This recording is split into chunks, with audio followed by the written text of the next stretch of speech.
चुनाव को अब 1 साल के लगभग दिन बचे हैं। उत्तर प्रदेश का चुनाव 1 साल के अंदर या 1 साल का आसपास समय बचा है सरकार के पास।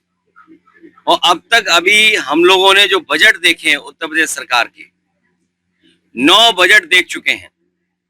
आखिरी बजट आना है जो अब आ जाएगा आने वाले समय में। दिल्ली की सरकार तीसरी बार चल रही है।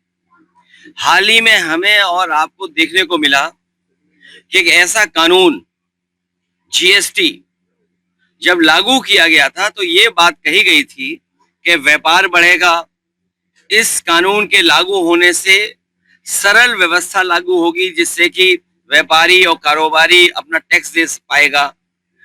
शायद दुनिया में इकलौता जीएसटी कानून रहा होगा जिसमें इतने संशोधन हुए हैं, और इतने संशोधन होने के बाद भी आज फिर सरकार को संशोधन करना पड़ा और ये स्वीकार करना पड़ा कि हमें गरीबों को राहत पहुंचाने के लिए कानून में बदलाव लाना पड़ेगा।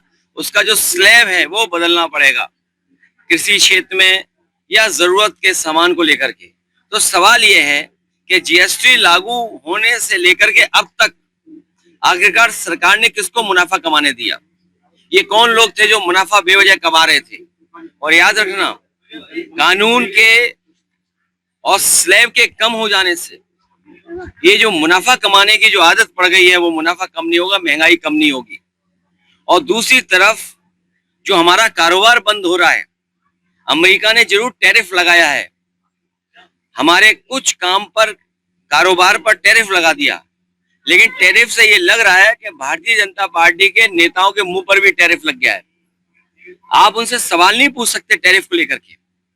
हमारे भदोही का कारपेट, मुरादाबाद का ब्रास का एक्सपोर्ट, मेरठ का, सहारनपुर का, फिरोजाबाद का, तमाम जो एक्सपोर्ट होते थे अब पाबंदी लगने के बाद उनका नुकसान होना शुरू हो गया। उनका नुकसान होगा, कारीगर जो जुड़े उनका नुकसान होगा, अंततोगत्वा हमारी अर्थव्यवस्था का नुकसान होने जा रहा है। अमेरिका अगर अपनी अर्थव्यवस्था को बचा रहा है या अपनी अर्थव्यवस्था को मजबूत कर रहा है तो हमें भी ये सोचना चाहिए कि हम अपनी अर्थव्यवस्था को कैसे बेहतर करें। उसके लिए हमें फैसला लेना चाहिए। मेक इन इंडिया बर्बाद हो गया। स्वदेशी का नारा केवल मुंह से है, मन से नहीं है। ये बीजेपी के लोग स्वदेशी मुंह से हैं और मन से विदेशी हैं। डीएपी इसलिए नहीं मिल रही है कि उसमें पीडीए शब्द है।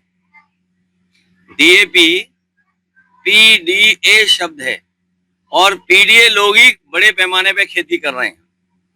गांव गरीब कौन है? जहां हम और आप खड़े हैं इस गांव में कौन खेती कर रहा है या किस घर परिवार के बीच में खड़े हैं? तो ये तमाम वो लोग हैं जो मेहनत कर करके कमा रहे हैं और सरकार के पास खाद नहीं, यूरिया नहीं, डीएपी नहीं और कीटनाशक दवाइयां महंगी हैं। और जब फसल तैयार हो जाएगी तो कोई उसको कीमत नहीं मिलेगी और बाढ़ से जो नुकसान हुआ उसकी भरपाई नहीं हुई है। तो इस सरकार के रहते रहते किसानों की आय दोगुनी नहीं होगी, किसानों की जेब से ये सरकार पैसा निकाल लेगी। जीएसटी के स्लैब कम होने से भी जो बड़े पैमाने पर महंगाई बढ़ी थी, जिन्होंने मुनाफाखोरी की थी, मुनाफाखोरी नहीं रुकेगी। जिन्हें मुनाफा कमाने की आदत पड़ गई है वो मुनाफा वही कमाएंगे। जो बाजार में सामान बिक रहा था, जो मुनाफा कमा रहे थे, आप बताइए क्या पार्ले जी का बिस्किट का पैकेट बड़ा हो जाएगा या साबुन का पैकेट जो छोटे हो गए साबुन क्या बड़े हो जाएंगे? क्रीम के जो डब्बे छोटे हो क्या बड़े हो जाएंगे? जो तमाम सामान छोटे कर दिए इन्होंने, शैम्पू छोटे कर दिए, पाउच में कर दिए, क्या वो बड़े हो जाएंगे? तो जिन्होंने मुनाफा कमाने की आदत डाल ली है वो कानून चाहे कितना परिवर्तन कर दो उससे मुनाफाखोरी कम नहीं होगी, क्योंकि बीजेपी की नीयत साफ नहीं है। अगर नीयत साफ होती तो मुनाफाखोरी बंद हो जाती। मुझे तो एक ही मास्टर स्ट्रोक दिखाई देता है उनका। इधर बहुत चर्चा होती है मास्टर स्ट्रोक, केवल एक मास्टर स्ट्रोक है कि हमारी प्रेस में उन्होंने मास्टर स्ट्रोक लगा दिया है। हमारे प्रेस में मास्टर स्ट्रोक लगा दिया है। तो हमें अपने छोटे पत्रकारों पर ही भरोसा ज्यादा है, बाकियों पे तो मास्टर स्ट्रोक लगा हुआ है। बाकी छोटे हमारे प्रेस के साथी हमारे मास्टर स्ट्रोक को वहां तक पहुंचाएंगे और ये कोई मास्टर स्ट्रोक नहीं है, ये केवल जनता को धोखे देने वाली बात है। ये आगरा लखनऊ एक्सप्रेस में गड्ढे हो गए हैं।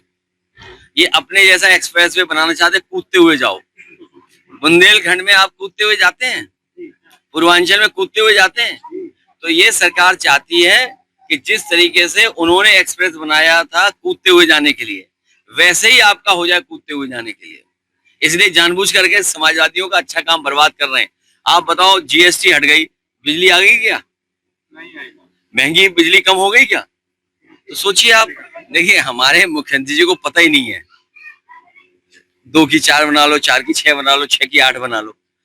पता नहीं क्या बात है, जब जब मुख्यमंत्री जाते हैं उस एकाना स्टेडियम में, जनता भाग जाती है वहां से। जनता नहीं रहती उस स्टेडियम में। जैसे ही जनता को पता लगता है कि हमारे मुख्यमंत्री जी मैच देखने आ रहे हैं, सब जनता हट जाती है।